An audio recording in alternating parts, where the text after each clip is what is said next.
Hello, welcome to the first day of the Squooshy Cable Challenge. The first thing we're going to focus on is chart reading.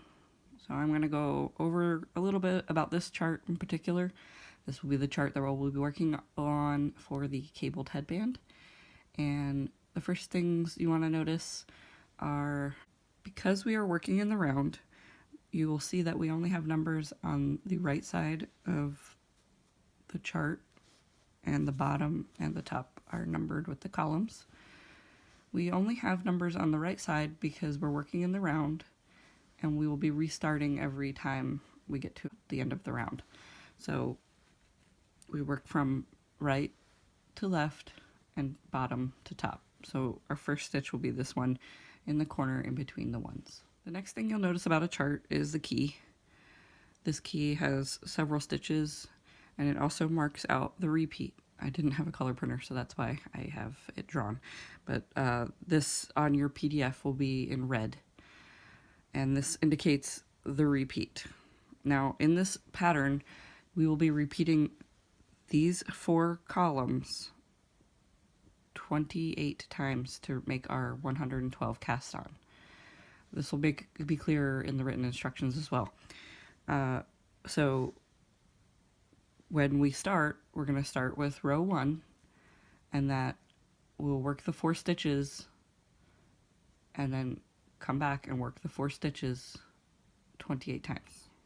Seems like a lot, but it's a short repeat, easy to memorize, and we'll get to it. If you need to place stitch markers, that's absolutely fine. Examining the key, you'll want to make sure you know what the stitches are before you even start. So obviously, knit and purl. Slip purlwise with yarn in front is explanatory enough. Slip, that is a little bit general. So in this pattern, it is slip purlwise, which will be in the written instructions. And then you have 2 cable symbols. It's a 1x1 left cross and a 1x1 right cross. Again, that'll be explained further in the written portion. But if you've not done this kind of cable before, it's good to look it up. Obviously, we'll get to it in the tutorial. But it's always good to go over your stitches and make sure you get the gist of what the stitches are so that you don't get to that point and then are confused. Something else I like to do with charted cable patterns is to see where they're going. So I'm going to take my highlighter here, and I'm going to show you what I do to get a picture of what I'm going to be getting into with where my yarn is going to be going, etc. So if you look at the cables, the twists, they are showing you where the yarn will be traveling. So this one right here indicates that the yarn will be traveling over and to the left, which is why it's a left cross. So I can kind of make a line there. That's where my yarn's going to be going. This one up here is going towards the right. That is a right cross. So that's where that name comes from also.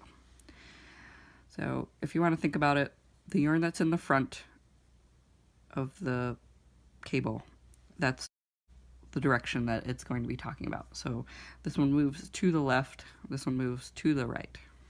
There's another right cross and another left cross, and a right cross. So I'm starting to see where the pattern is coming, and we're going to be crisscrossing across our work. So it also shows me that we're going to be working in a garter stitch background because we have a single row of, there's slips in here, but a single row of knit, single row of purl, single row of knit, single row of purl. So this is basically a garter. So interrupting that garter is slipped stitches. So I can learn from that the slip stitches are what's going to be popping out with the cables, especially because, as you see, they're lined up right with the cross. So here are a few slip stitches. This will be knit. This will look like knit because it's slip, knit, slip. So that is where the cable is going to be popping out from. Otherwise, this in general is the background. You've got knits, purls, knits, purls. Okay, so then I can assume then from there that it will be going like this, and that these will line up. These will line up. And so on.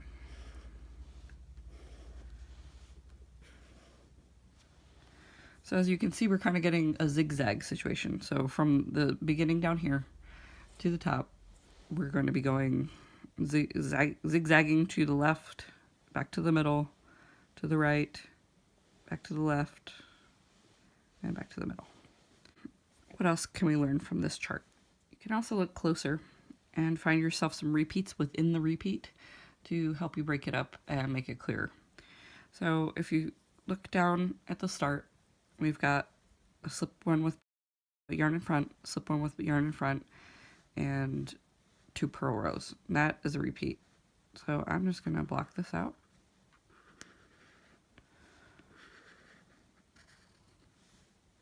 And then we have this section here with the cable in it.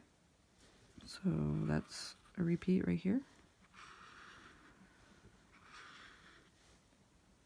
And then we have this is the same as this here. So we're going to say that's a repeat.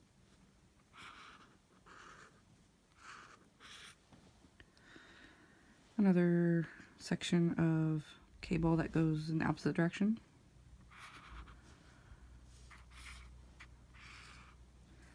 Here's just another ribbing, like down here and here.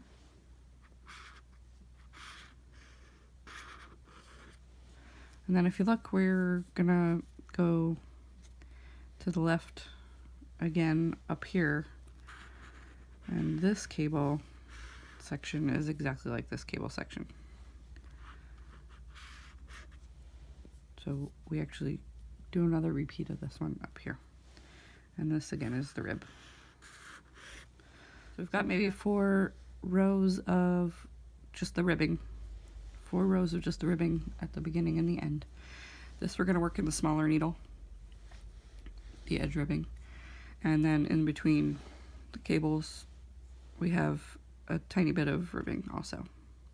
But then just the cable sections. 2 go to the left, 1 goes to the right.